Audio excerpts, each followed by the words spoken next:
Good morning दोस्तों। मैं अन्नपूर्णा व्यास कला संस्कृति की क्लास में आज पुनः आपका स्वागत करती हूँ। दोस्तों, वो कहते हैं ना, हौसला रख मंजर भी आएगा, हौसला रख मंजर भी आएगा, प्यासे के पास चलकर समुंदर भी आएगा, थक के ना बैठ ए मंजिल के मुसाफिर, थक के ना बैठ ए मंजिल के मुसाफिर, मंजिल भी मिलेगी और मिलने का मजा भी आएगा। तो दोस्तों, बड़ी मेहनत और लगन के साथ आज पुनः हम एक शुरुआत करते हैं। कल दोस्तों हमने राजस्थानी चित्रकलाओं के बारे में जिक्र किया था। मैंने आपको बताया था कि राजस्थान के इतिहास का सर्वाधिक राजस्थान के इतिहास का व्यवस्थित रूप से अध्ययन कर्नल जेम्स टोड ने किया। राजस्थानी भाषाओं का व्यवस्थित रूप से अध्ययन जॉन इब्राहिम गियर्सन ने किया। उसी तरीके से राजस्थानी चित्रकलाओं का व्यवस्थित रूप से अध्ययन डॉक्टर आनंद कुमार स्वामी ने किया। ये चर्चा दोस्तों हम कल की क्लास में कर चुके हैं। हमने कल की क्लास में ये भी पढ़ा था कि राजस्थानी चित्रकलाओं से संबंधित प्राचीनतम ग्रंथ कौन से हैं, और ये भी पढ़ा था हमने कि राजस्थानी चित्रकलाओं के प्राचीनतम अवशेष हमें कहाँ से मिलते हैं। तो ओद नियुक्ति वृत्ति और 10 रेखातिक सूत्री चुन्नी दो ग्रंथ हमें मिले थे। दोनों ही जैसलमेर दुर्ग के अंदर सुरक्षित रूप से रखे हुए हैं। ये सारी जानकारियां दोस्तों हमने कल की क्लास में पढ़ी थी। कल मैंने आप लोगों को बताया था कि भौगोलिक आधार के ऊपर अलग अलग रियासतों के अंदर हमें अलग अलग चित्र शैलियां जानकारियां मिली। तो आनंद कुमार स्वामी ने इन सभी शैलियों को 4 स्कूलों के अंदर 4 गढ़ में डिवाइड कर दिया दोस्तों। तो पहला निकला हमारे मेवाड़ स्कूल। मेवाड़ स्कूल के अंदर उदयपुर शैली, नाथद्वारा शैली, चामुंड शैली, देवगढ़ शैली। उसके बाद में मारवाड़ स्कूल के अंदर जोधपुर शैली, बीकानेर शैली, किशनगढ़ शैली, जैसलमेर शैली, अजमेर शैली और नागौर शैली। ढूंढाड़ में जयपुर शैली, अलवर शैली, आमेर शैली, उनियारा शैली, और इसके साथ में आप एक शैली और लिख सकते हैं, शेखावाटी शैली, शेखावाटी शैली। और हाड़ौती स्कूल के अंदर कोटा शैली और हिंदी शैली। इस प्रकार से हमें राजस्थानी चित्रकलाओं को हमने 4 स्कूलों के अंदर विभाजित किया है। ठीक है दोस्तों। अब ये जो राजस्थानी चित्रकलाएं हैं, इनके कुछ प्राचीनतम संग्रहालय हैं। एक बार हम इन चारों संग्रहालय के नाम लिख लेते हैं दोस्तों, क्योंकि उनके ऊपर आपके राजस्थानी चित्र शैलियों से संबंधित एग्जाम के अंदर क्वेश्चन पूछा गया है। तो वो क्वेश्चन किस तरीके से आता है दोस्तों, देखते हैं अपन। तो राजस्थान के प्राचीनतम संग्रहालय, राजस्थान के प्राचीनतम संग्रहालय, राजस्थान के प्राचीनतम संग्रहालय। अब ये संग्रहालय कौन कौन से हैं दोस्तों, हम देखते हैं। इसके ऊपर एग्जाम में क्वेश्चन पूछा गया है कि सरस्वती संग्रहालय राजस्थान में कहां पर स्थित है। तो दोस्तों हमें बताना है सरस्वती संग्रहालय, सरस्वती संग्रहालय आपके उदयपुर में है। कहां पर है दोस्तों, उदयपुर के अंदर है सरस्वती संग्रहालय। एक पोथी खाना के नाम से संग्रहालय है, पोथी खाना, पोथी खाना आपके जयपुर के अंदर है। इसी प्रकार से मान प्रकाश पुस्तकालय, यहाँ पर भी राजस्थानी चित्रकलाओं के प्राचीनतम ग्रंथ रखे हुए हैं। तो मान प्रकाश पुस्तकालय आपके मेहरानगढ़ दुर्ग जोधपुर के अंदर बना हुआ है दोस्तों। और उसके बाद में देखते हैं हम मान प्रकाश पुस्तकालय के बाद में जैन भद्र सूरी ग्रंथ भंडार, जैन भद्र सूरी ग्रंथ भंडार आपके जैसलमेर दुर्ग के अंदर बना हुआ है। जैन भद्र सूरी ग्रंथ भंडार जैसलमेर में, कहां पर है दोस्तों, जैसलमेर के सोनारगढ़ दुर्ग के अंदर बना हुआ है। तो दोस्तों ये प्राचीनतम संग्रहालय के नाम भी आपको याद होना बहुत जरूरी है। ये एग्जाम में पूछे जाते हैं कि सरस्वती संग्रहालय कहां पर है, उदयपुर में। पोथी खाना कहां पर है, जयपुर में। मान प्रकाश पुस्तकालय कहां है, मेहरानगढ़ दुर्ग जोधपुर में। और जैन भद्र सूरी ग्रंथ भंडार कहां, आपके जैसलमेर सोनारगढ़ में। ठीक है दोस्तों। तो ये होते हैं हमारे राजस्थान के प्राचीनतम संग्रहालयों की जानकारी। आगे देखते हैं दोस्तों हम। तो सबसे पहले हम लिखते हैं मेवाड़ से, मेवाड़ स्कूल। हमने कौन से स्कूल पढ़ेंगे दोस्तों, मेवाड़ स्कूल। मेवाड़ स्कूल के अंदर सबसे जो पहली शैली है वह शैली है हमारी उदयपुर शैली। कौन सी शैली है दोस्तों, उदयपुर शैली। मैंने मेवाड़ शैली के लिए एक महत्वपूर्ण लाइन आप लोगों को लिखाई है पहले कि राजस्थान की चित्र शैलियों के अंदर मूल शैली किस शैली को माना जाता है, तो मेवाड़ शैली को माना जाता है दोस्तों, क्योंकि सबसे पहले चित्रकलाओं का आगमन मेवाड़ के अंदर हुआ था। ठीक है दोस्तों, और राजस्थानी चित्रकलाओं के अंदर मोर का चित्रण सर्वाधिक किया गया है और लाल और पीले रंगों का प्रयोग भी सर्वाधिक किया गया है। तो दोस्तों ये सारी चीजें भी आपको लिखनी है। ठीक है दोस्तों, एक नोट और आप लिख सकते हैं इसके अंदर कि आधुनिक राजस्थानी चित्रकलाओं का श्रेय किसको जाता है, कुंदन लाल मिश्र को जाता है। तो दोस्तों ये सारी बेसिक चीजें हैं जो आपको ज्ञात होनी चाहिए। अब हम आते हैं दोस्तों मेवाड़ स्कूल के अंदर उदयपुर शैली के ऊपर। उदयपुर शैली यानी उदयपुर के अंदर उदयपुर के महाराणाओं के द्वारा जो शैली पनपी या पल्लवित हुई वो कौन सी शैली कहलाई दोस्तों, उदयपुर शैली। तो सबसे पहले लिखेंगे इस शैली का, ये जो शैली है स्वतंत्र शैली आई थी, तो इस शैली का प्रारंभ, इस शैली का प्रारंभ जो माना जाता है दोस्तों वो महाराणा कुंभा से माना जाता है। कहां से माना जाता है, महाराणा कुंभा से माना जाता है। तो दोस्तों इस शैली का प्रारंभ हम महाराणा कुंभा से माना जाता है।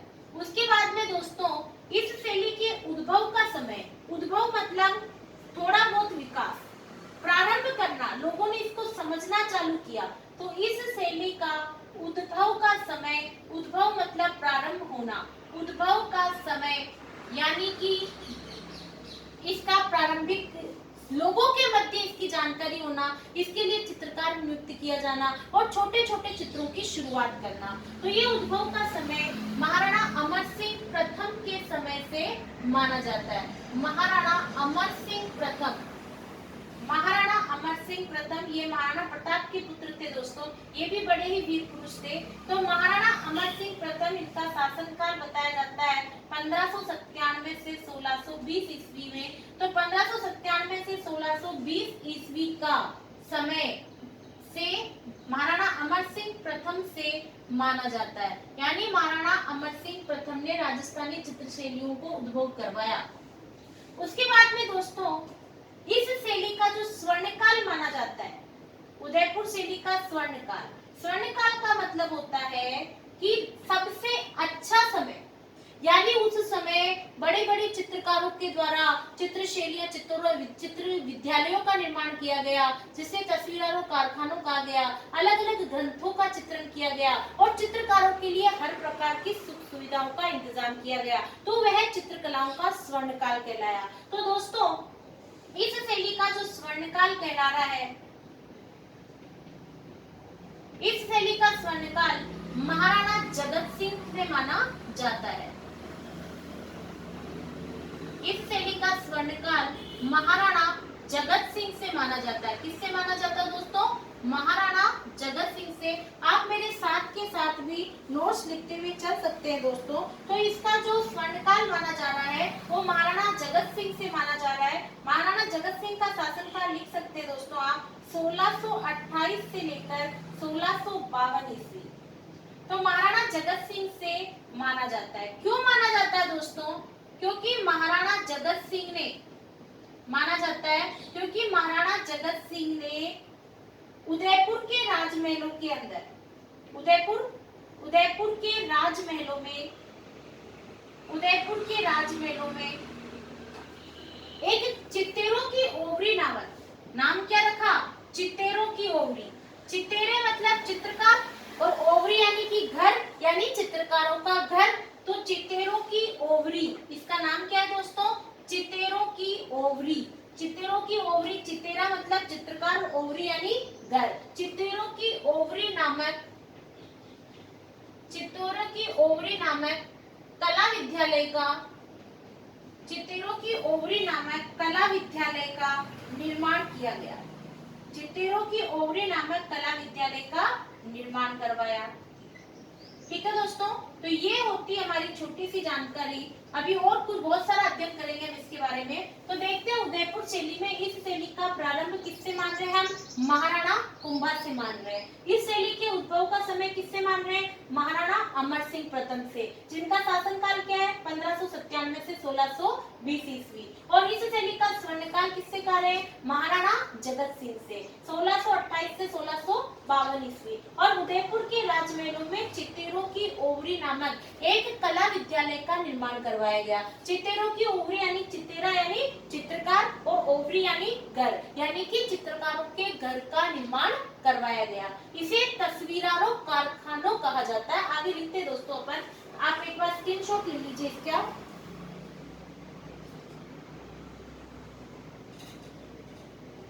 आगे देखते दोस्तों,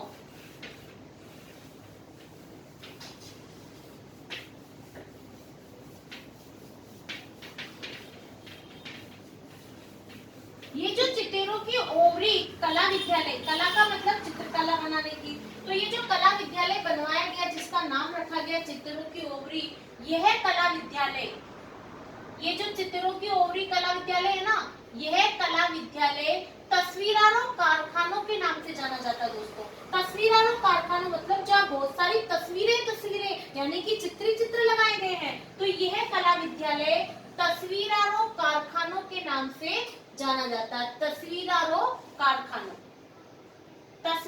कारखानों के नाम से जाना जाता है। यह कला विद्यालय तस्वीरारों कारखानों के नाम से जाना जाता है। तस्वीरारों कारखानों के नाम से जाना जाता है। ठीक है दोस्तों, आगे देखते दोस्तों।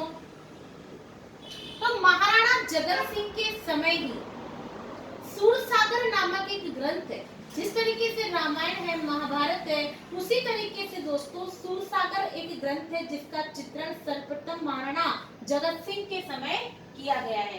तो सूरसागर का चित्रण, सूरसागर एक ग्रंथ है दोस्तों। इस सूरसागर का चित्रण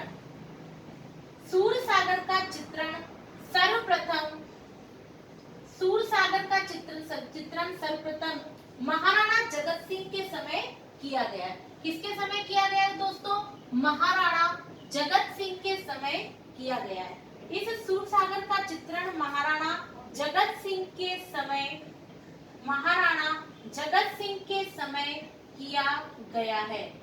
सूरसागर का चित्रांकन महाराणा जगत सिंह के समय किया गया है। आगे देखते हैं दोस्तों, मेवाड़ शैली का, उदयपुर शैली का सबसे प्रथम और प्राचीनतम ग्रंथ जो है रागमाला एक ग्रंथ जो होता है ना दोस्तों, वो तो सभी किताबों के अंदर चित्रित ग्रंथ है, और एक ग्रंथ का नाम होता है दोस्तों रागमाला। रागमाला के अंदर क्या होता है कि उस शैली से संबंधित पूरी वंशावली, उस शैली से संबंधित कुछ प्रसिद्ध चित्र बनाए जाते हैं जिसे रागमाला का नाम दिया जाता है। तो दोस्तों इस उदयपुर शैली का जो सबसे प्रमुख रागमाला चित्र है वो दिल्ली के अजायब घर के अंदर वर्तमान में भी सुरक्षित रखा हुआ है। ये बहुत ही महत्वपूर्ण सवाल है। तो दोस्तों इस शैली का प्रसिद्ध रागमाला चित्र, इस शैली का प्रसिद्ध रागमाला चित्र दिल्ली के अजायब घर में, प्रसिद्ध रागमाला चित्र दिल्ली के अजायब घर में सुरक्षित रखा है। दिल्ली के अजायब घर में सुरक्षित रखा हुआ है। कहाँ पर सुरक्षित रखा हुआ है दोस्तों? दिल्ली के अजायब घर में सुरक्षित रखा हुआ है। इस शैली का प्रसिद्ध रागमाला चित्र दिल्ली के अजायब घर में सुरक्षित रखा हुआ है। आगे चलते हैं दोस्तों, अपन एक बार वापस देख लीजिए। जिस चित्रों की ओवरी कला विद्यालय का निर्माण करवाया गया है वह कला विद्यालय तस्वीरारों कारखानों के नाम से जाना जाता है। और सूरसागर का चित्र सर्वप्रथम महाराणा जगत सिंह के समय किया गया है। और इस शैली का प्रसिद्ध रागमाला चित्र दिल्ली के अजायब घर में सुरक्षित रखा हुआ है। ठीक है दोस्तों, आगे देखते हैं दोस्तों। मेवाड़ शैली से संबंधित एग्जाम के अंदर एक एलडीसी एग्जाम में भी आपके क्वेश्चन उपस्थित था और आरएस के एग्जाम में भी क्वेश्चन उपस्थित था, यानी जो आगे बताने जा रही हूँ वो आपके प्रतियोगी परीक्षाओं की नजर से बहुत ही महत्वपूर्ण है दोस्तों। क्या है कि मेवाड़ शैली के अंदर हमें दो प्राचीनतम ग्रंथों की जानकारी मिलती है दोस्तों। मेवाड़ शैली के दो प्राचीनतम ग्रंथों की जानकारी मिलती है, जिसमें पहला ग्रंथ आता है दोस्तों श्रावण प्रतिकर्मण सूत्र चूर्णी। इसके ऊपर कई बार एग्जाम में सवाल पूछा गया है कि श्रावण प्रतिकर्मण सूत्र चूर्णी ग्रंथ का संबंध राजस्थान की किस शैली से है। तो श्रावण प्रतिकर्मण सूत्र चूर्णी नामक एक ग्रंथ है दोस्तों, ये मेवाड़ शैली का सबसे प्राचीनतम ग्रंथ माना जाता है और यह ग्रंथ मेवाड़ की उदयपुर शैली से संबंधित है। तो श्रावण प्रतिकर्मण सूत्र चूर्णी इस ग्रंथ का चित्रांकन, इसके ऊपर भी एग्जाम में सवाल पूछा जाता है कि श्रावण प्रतिकर्मण सूत्र चूर्णी मेवाड़ के किस शासक के समय चित्रित किया गया दोस्तों। तो श्रावण प्रतिकर्मण सूत्र चूर्णी जो ग्रंथ है, इस ग्रंथ का चित्रण महाराणा तेज सिंह के समय, चित्रण महाराणा तेज सिंह के समय, महाराणा तेज सिंह के समय, ठीक है दोस्तों। तो इसका चित्रण महाराणा तेज सिंह के समय किया गया है, जिनका शासनकाल बताया जाता है दोस्तों 1250 से लेकर 1273 ईस्वी। महाराणा तेज सिंह के समय एक प्रमुख चित्रकार हुए जिनका नाम है कमल चंद्र। ये भी आपके एग्जाम में सवाल उपस्थित होता है कि कमल चंद्र का संबंध राजस्थान की किस शैली से है, आपको बताना है उदयपुर शैली या मेवाड़ शैली, जो भी ऑप्शन में उपस्थित हो। तो इसका चित्रण कमल चंद्र ने आहड़ के अंदर किया है। कहाँ पर किया है? आहड़ में किया है। तो दोस्तों ये आपके एग्जाम में सवाल उपस्थित होता है। उसके बाद में दोस्तों एक दूसरा ग्रंथ और होता है, दो प्राचीनतम ग्रंथों की जानकारियां मिलती है। अगला ग्रंथ है सुपासनाहचर्यम। ये जो सुपासनाहचर्यम ग्रंथ है दोस्तों, ये भी उदयपुर शैली का सबसे प्राचीनतम ग्रंथ माना जाता है। ये सुपासनाहचर्यम है ना, तो इस ग्रंथ का जो चित्रण किया गया है, इस ग्रंथ का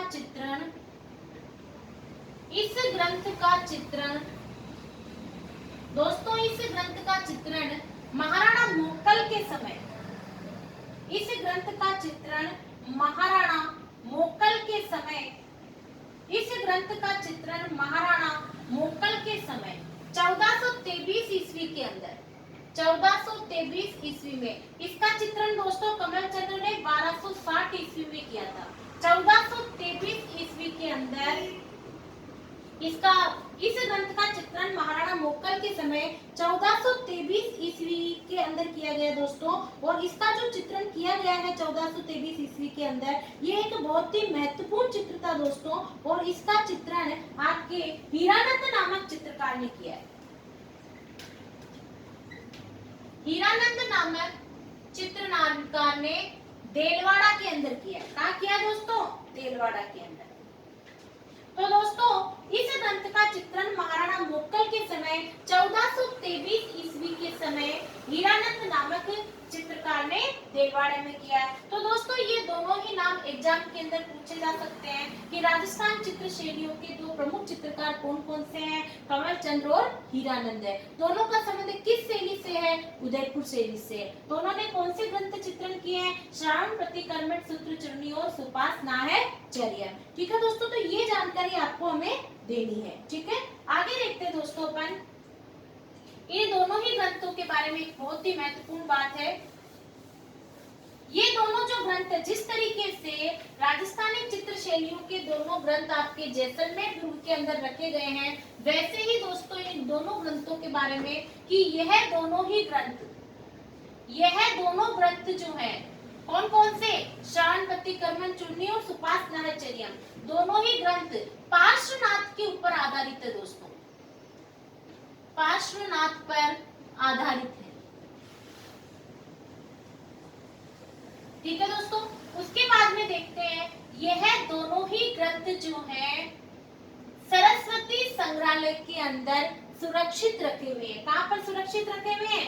सरस्वती संग्रहालय में। यह दोनों ही ग्रंथ सरस्वती संग्रहालय में सुरक्षित रखे हुए हैं।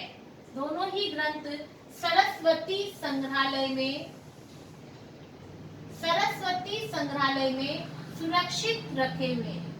सरस्वती संग्रहालय के अंदर सुरक्षित रखे हुए हैं। कौन से ग्रंथ दोस्तों? दोनों ही ग्रंथ सरस्वती संग्रहालय में सुरक्षित रखे हुए हैं। ठीक है दोस्तों, आगे चलते हैं साथियों हम। तो अब हम देखते हैं इसकी प्रमुख कुछ विशेषताओं के पहले हम इसके कुछ प्रमुख चित्रकार देखेंगे दोस्तों। इसके प्रमुख चित्रकारों के ऊपर अक्सर एग्जाम में सवाल पूछा जाता है। राजस्थानी चित्र शैलियों के प्रमुख चित्रकार कौन है? तो दोस्तों सबसे पहले नाम देखेंगे हम साहिबदीन। इसके प्रमुख चित्रकार है दोस्तों साहिबदीन, जिन्होंने रागमाला का चित्रण किया। दोस्तों किसका चित्रण किया है? रागमाला का चित्रण किया है। साहिबदीन ने 1648 ईस्वी के अंदर रागमाला का चित्रण किया दोस्तों। ठीक है, और इसके अंदर और भी है चित्रकार तो मनोहर, कृपाराम, उमरा, जीवा, इन सभी का संबंध दोस्तों मेवाड़ की उदयपुर शैली से।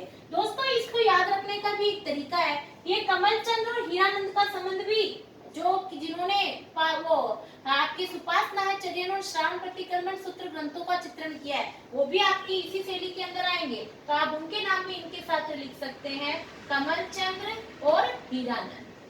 अब दोस्तों इन चित्रकारों के नाम आप एक छोटी सी लाइन से या ऐसा माइंड में रखकर याद रख सकते हैं दोस्तों कि जो व्यक्ति कमल के अंदर विराजा हुआ है, कमल पुष्प होता है और कमल के फूल के अंदर हर किसी को नहीं बिठाया जाता है, कमल के पुष्प के अंदर उसको बिठाया जाता है दोस्तों जो हीरे के समान होता है। तो कमल के पुष्प में जो हीरे के समान है उसको बिठाया जाता है, और जो कमल के पुष्प में हीरे के समान बैठा हुआ है दोस्तों वह मन से भी वो अपने आप में साहब है दोस्तों, क्योंकि सबसे ऊंचा सबसे खास व्यक्ति है यानी वो साहब है। और जो साहब है दोस्तों यानी उसके पास में किसी चीज की कमी नहीं है, और जिसके पास में किसी चीज की नहीं है उसकी उम्र क्या हो जाएगी?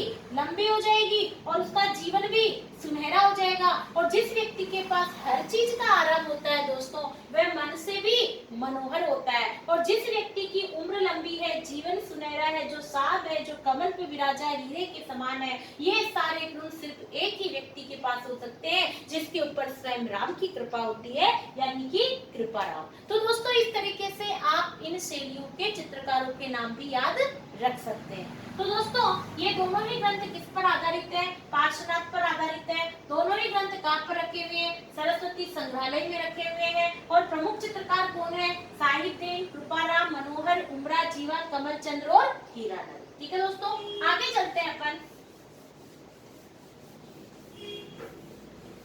आगे देखते हैं। अब देखेंगे दोस्तों इसके अंदर पुरुष आकृति।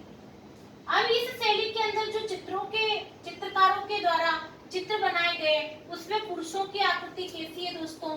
तो मेवाड़ शैली के अंदर पुरुषों की आकृति छोटा कद,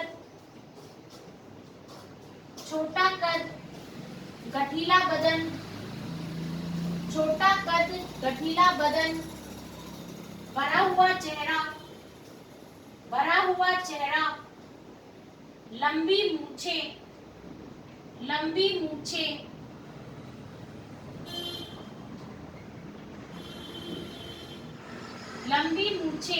और कान में मोती। ये सारी जो विशेषताएं हैं दोस्तों, ये सारी विशेषताएं उदयपुर शैली के पुरुष आकृति में थी दोस्तों। आगे देखते हैं महिला आकृति। आगे देखते हैं दोस्तों महिला आकृति। महिला आकृति के अंदर देखेंगे आप छोटा कद,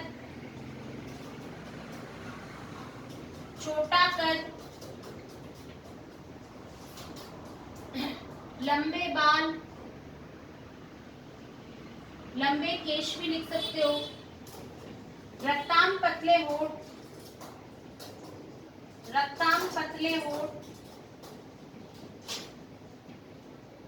ठीक है, तो इस तरीके से दोस्तों ये हमारी महिला आकृति थी जो उदयपुर शैली की गिनी जाती है। ठीक है दोस्तों, इसके बाद हम इसकी कुछ प्रमुख विशेषताएं देखेंगे दोस्तों। उदयपुर शैली के अंदर आपके पास में जो रंगों का प्रयोग किया जाता है, प्रमुख रंग का प्रयोग किया जाता है, वो कौन से होते हैं दोस्तों? लाल व पीला। उदयपुर शैली में जो रंगों का प्रयोग किया गया है वे कौन से हैं? लाल और पीला। और पशु कौन है दोस्तों? पशु का प्रयोग किया गया है यहाँ पर हाथी। ठीक है दोस्तों, यहाँ पर जो पक्षी का प्रयोग किया गया है वो है आपके पास में चकोर। ठीक है दोस्तों, तो रंग, पशु और पक्षी यहाँ पर इसका प्रयोग किया जाता है। ठीक है दोस्तों, वृक्ष भी लिख सकते हैं आप। इस शैली के अंदर वृक्ष है कदम्ब। तो इन सब का प्रयोग आपके उदयपुर शैली के अंदर विशेष रूप से किया गया है। पुरुष आकृति, महिला आकृति, रंग, पशु, पक्षी और वृक्ष, वहां पर जो भी चित्र डिजाइन किए गए थे दोस्तों, चाहे वो भित्ति चित्र हो या आपके ग्रंथों के अंदर चित्रित हो, इन चित्रों के अंदर इन रंगों का, इन चीजों का ज्यादा प्रयोग किया गया है। ठीक है दोस्तों, तो ये आती है हमारी उदयपुर शैली की कुछ विशेष जानकारियां। अब देखते हैं दोस्तों इस उदयपुर शैली के अंदर ही, मेवाड़ शैली की उदयपुर शैली के अंदर ही एक कलीला दमन नामक चित्रांकन चित्र बनाया गया। कलीला दमन नाम का एक चित्रित ग्रंथ है, एक चित्रांकन है दोस्तों। तो इसका चित्रांकन किसके समय और किसने किया गया दोस्तों? कलीला दमन का सिर्फ एक बार चित्रण नहीं हुआ दोस्तों, कलीला दमन का कई बार चित्रण किया गया है। अकबर के समय अबुल फजल ने भी किया था, कई बार 573 ईस्वी के अंदर फारसी भाषा में भी इसका चित्रण किया गया है। और जो महत्वपूर्ण चित्रण किया गया है, जिसकी पुस्तक भी लिखी गई है बगदाद के अंदर, तो इसका जो चित्रण किया गया है दोस्तों कलीला दमन का, यह है महाराणा संग्राम सिंह द्वितीय के समय। महाराणा संग्राम सिंह, हमारे यहाँ पर इसका चित्रण महाराणा संग्राम सिंह द्वितीय के समय किया गया है। महाराणा संग्राम सिंह द्वितीय के समय किया गया। और इसके जो प्रमुख चित्रकार हैं, महाराणा संग्राम सिंह द्वितीय के समय किया, इसके प्रमुख चित्रकार नरूरुद्दीन है दोस्तों। नरूरुद्दीन इस कलीला दमन के प्रमुख चित्रकार है। कौन है दोस्तों? ये प्रमुख चित्रकार है। किसके प्रमुख चित्रकार है ये प्रमुख चित्रकार आपके कलीला दमन के। कलीला दमन दोस्तों एक रूपात्मक कहानी है। क्या है? एक रूपात्मक कहानी है जिसके अंदर राज दरबार राजपुत्रों को, जो राजपुत्रों को सुनाई जाती है, राजपुत्रों को ब्राह्मण के द्वारा सुनाई जाती है। किसके द्वारा सुनाई जाती है? राजपुत्रों को ब्राह्मण द्वारा सुनाई जाती है। और इसके अंदर 2 गीदड़ और एक शेर, इसमें 2 गीदड़ जो हैं, इस कहानी में 2 गीदड़ जो हैं वो शेर के द्वारपाल है, शेर के द्वारपाल है। तो इस तरीके से दोस्तों ये कहानी है, कहानी का चित्रण है एक, और इसका चित्रण आपके नरूरुद्दीन प्रमुख चित्रकार ने किया है, जो महाराणा संग्राम सिंह द्वितीय के समय करी गई है। मैं उम्मीद करती हूँ दोस्तों हमारी जो चित्र शैलियों के अंदर उदयपुर शैली है, आपको इसका अध्ययन समझ में आया होगा दोस्तों। आपको लगातार मेहनत करनी है, सारी वीडियोस देखने दोस्तों, और मैं उम्मीद करती हूँ कि आपको समझ में आ रहा है। तो प्लीज मेरे इस वीडियो को ज्यादा से ज्यादा शेयर करें, क्योंकि दोस्तों जिस तरीके से मैं आपका मोटिवेशन बढ़ाती हूँ, आपके शेयर करने से, आपके लाइक करने से मेरा भी मोटिवेशन बढ़ता है दोस्तों। और वैसे भी हमें इस मोटिवेशन को बढ़ाने के लिए हमें हमेशा अग्रसर रहना है दोस्तों, क्योंकि वो कहते हैं ना, जो चल रहा है उसके पैर में जरूर छाला होगा, जो मुस्कुरा रहा है उसे जरूर दर्द ने पाला होगा। बिना संघर्ष के इंसान को चमक नहीं मिलती, क्योंकि जो दिया जल रहा है तिल तिल, उसी दिए में उजाला होगा। ठीक है दोस्तों, जय हिंद, जय भारत।